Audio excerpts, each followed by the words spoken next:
மத்தியும் என் உத்தம கூட்டாளியே அவர்களுக்கு உதவியாக இருக்கும்படி உன்னையும் வேண்டிக் கொள்கிறேன். அவர்கள் தேவதையோடும் மற்ற என் உடன் வேலையாட்களோடும் கூட சுவிசேஷ விஷயத்தில் என்னோடு கூட மிகவும் பிரயாசப்பட்டார்கள். சுவிசேஷ விஷயத்தில் என்னோடு கூட பிரயாசப்பட்டார்கள். அவருடைய நாமங்கள் ஜீவ புஸ்தகத்தில் இருக்கிறது. எங்கவா? அவருடைய நாமங்கள் ஜீவ புஸ்தகத்தில் எழுதி இருக்கிறது. உங்க பேர்ல யாரா இருக்கிறதா ஜீவ புஸ்தகத்தில் எழுதுன கை தூக்கணும். யாரா பேர் எழுதணும்? யாரா பேர் எழுதணும்? உங்க பேர் எழுதவா? உங்க பேர் எழுதவா? எல்லாம் கை தூக்க. யாரா பேர் ஜீவ புஸ்தகத்தில் எழுதணும்? உனக்கு தெரியாத விஷயம் சொல்லிட்டா உங்க பேரு ஜீவ புஸ்தகத்தில் இருந்தாலும் நீங்க போகணும். நல்லா வர சொன்னாங்க. நல்ல சொன்னாங்க. உங்க பேர் ஜீவ புஸ்தகத்தில் இருந்தா மட்டும்தான் நானும் சரி ஐயாவும் சரி எல்லாரும் ப்ரோக்ராம் போக முடியும். அப்படி என்ன பண்ண முடியாது, போக முடியாது. அந்த பரலோகத்துக்கு போனா நீங்க என்ன செய்யணும்? ஐயா இல்ல இல்ல ஆத்துமக்களாக அம்மாவுக்கு கேட்டேன். சிஸ்டம் சொன்னீங்களா? சிஸ்டத்தை கைத்தட்டுங்க. ரெண்டு பேரும் நல்லா சொல்லியிருக்காங்க. நல்லா கவனிங்க. யார் ஒவ்வொரு தலையில் இருக்கிற என் பேத்தி சின்ன போன்ற அந்த போன்ற தலையில் கூட சுவிசேஷம் சொல்லி ஒவ்வொரு தலைமையும் அந்த குழந்தைகளுக்கு இதை நீங்கள் யாரும் சொல்லாவிட்டால் என்ன நடந்து தெரியுமா? ஐயோ இல்லைங்களா? உங்கள் பேர் தான் ஜீவபுஸ்தகத்தில் ஏதுன்னு சொன்னாங்க.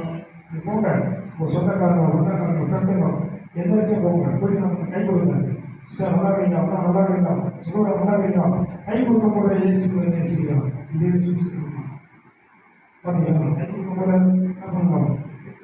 இயேசுவை நேசிக்கலாம். கை சொல்ல முடிஞ்ச அளவுக்கு என்ன பண்ணுறாங்க? ஐயா சொன்ன மாதிரி நீங்கள் சொன்னால் நிச்சயமாக சொன்ன இந்த சபை இருக்காது. இங்கே நிறைய ஆத்மாவில் நீங்களே கொண்டு வந்து சேர்த்துக்கலாம்.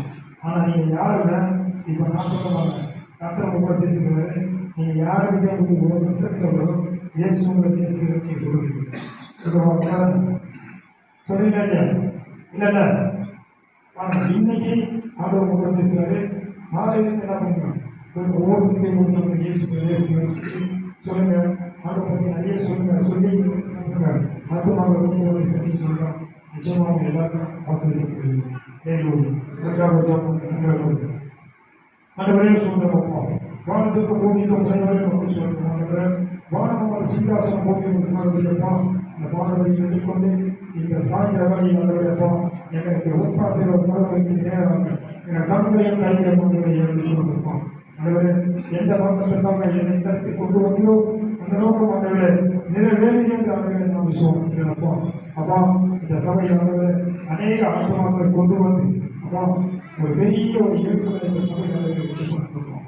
அதே இங்கே இருக்கிற ஒவ்வொரு ஆண்டவரை விசுவாச பிள்ளைகள் வந்திருக்கிற ஒவ்வொரு குடும்பங்களையும் இயேசு கிறிஸ்து நாமத்தினால் ஆண்டவரை இந்த காலத்தில் நான் கொண்டு வருகிறேன்.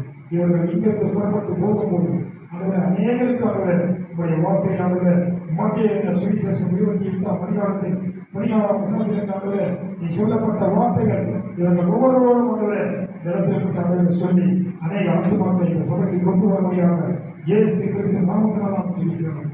அப்படியாக ஆண்டவரை இடத்தில் எல்லோரும் கொண்டு வந்து ஒரு கம்பெனியாளர்கள் பேசுவதற்காக தேவன் ஆசிரியம் அவருடைய குடும்பங்களையும் பிள்ளைகளையும் ஒவ்வொருவரையும் ஆசீர்வதித்து நினைத்து செய்த எல்லா ஊழியர்களும் என் தேவன் அபரிமிதமாக அப்பா ஆசீர்வதிக்க முடியாமல் நாங்கள் இருக்கிறோம். அப்படியாக வழியமாய் ஒவ்வொரு கற்றுக் வார்த்தைகள் ஒவ்வொரு இயேசு மேலே ஜெபிக்கிறோம். ஜீவன்களை நடத்தலாம். அவரை